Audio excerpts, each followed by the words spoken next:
Soalan 6 ialah soalan penakulan matematik.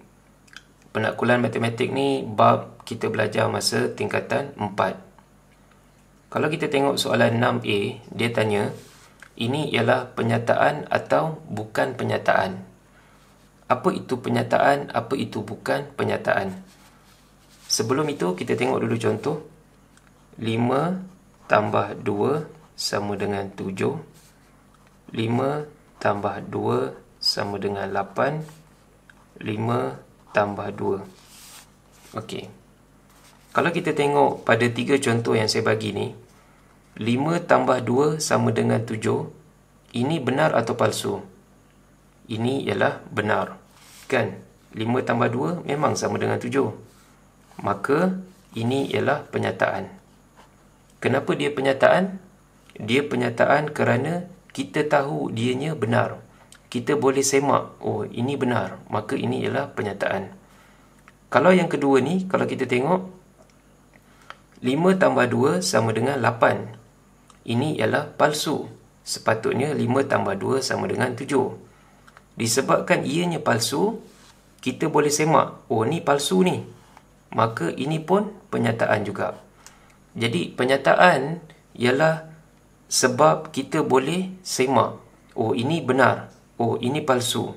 Disebabkan kita boleh semak, maka ini penyataan, ini pun penyataan. Tetapi yang ketiga ni, kita tak boleh semak sebab dia tergantung macam ni. Ataupun macam ni, X tambah 3. Contoh, kan? Dia tergantung, kita tak boleh nak semak apa X ni.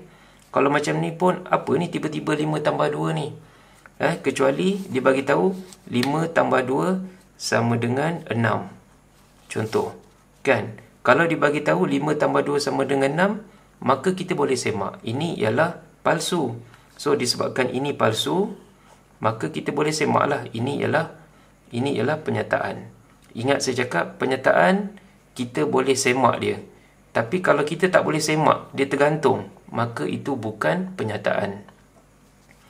Kalau kita tengok soalan kita ni pun sama. Kita tak boleh nak semak sebab kita tak tahu X ni berapa.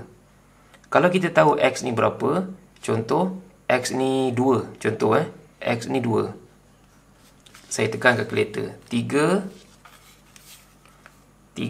bracket 2 tambah 5. Saya dapat 11. Kan? Saya dapat 11. Tak dapat 8. Maksudnya kita tahulah ini ialah palsu. Maksudnya ini ialah penyataan. Tapi masalahnya sekarang, kita tak tahu pun X ni berapa. Kan? Disebabkan kita tak tahu, disebabkan ianya tergantung macam tu, maka ini ialah bukan penyataan. Kenapa bukan penyataan?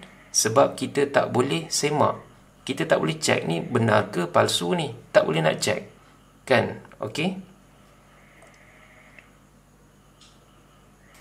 Untuk soalan 6B, kita tengok kita ada premis 1, premis 2, premis 2 kosong. Kita kena isi, kita ada kesimpulan. Kita tengok premis 1 tu dia kata jika Y sama dengan 5X tambah C ialah persamaan linear, maka C ialah pintasan Y bagi garis lurus itu. Kesimpulan dia ialah 7 ialah pintasan Y bagi garis lurus itu. Kalau kita tengok ni, okey, sebelum tu, di depan jika, ni jika kan? Di depan jika ni kita gariskan dulu. Ini marker, depan marker pun kita gariskan dulu. Okey. Kalau kita tengok, kita punya kesimpulan ni sebenarnya datang daripada yang belakang ni. Kan? Cuma apa yang berbeza ialah 7 ni ialah dia gantikan tempat untuk C. Betul? Tengok baik-baik. 7 ni sebenarnya ialah C. Kan? 7 ialah pintasan Y bagi garis lurus itu. Sama kan? Okey. Jadi disebabkan ini dah kena ambil, maka yang ini kita letak dekat premis 2 lah. Boleh? Jadi kita tulis Y sama dengan 5X tambah berapa C kita? C kita 7 kan? Sebab dia dah gantikan C dengan 7. Jadi kita tulis sini Y sama dengan 5X tambah 7 ialah persamaan linear.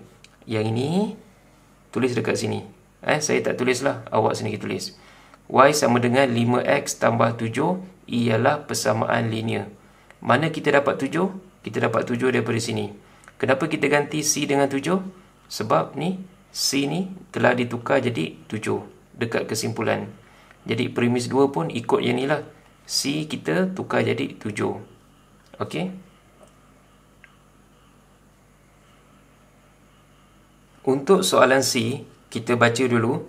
Dia kata bilangan subset bagi suatu set boleh diperoleh dengan menggunakan 2 kuasa N. 2 kuasa N. Okey. Di mana N ialah bilangan unsur. Diberi set A ada nombor 2, 4, 6, 8. Buat satu simpulan secara deduksi untuk bilangan subset bagi set A. Okey, bilangan subset dia dah bagi tahu kan? Bilangan subset boleh dapat dengan guna formula ni, 2 kuasa dengan N. Apa itu N? N ialah bilangan unsur. Apa itu bilangan unsur? Unsur ialah dekat dalam ni. Unsur kita ada 2, 4, 6, 8. Ada berapa unsur semua ni? Semua ni ada 4. Tengok 1, 2, 3, 4. Jadi unsur kita ada 4. So bilangan unsur kita ialah 4. Maksudnya N kita ialah 4. So kita kira lah 2 kuasa 4. N ni tukar jadi 4. Boleh?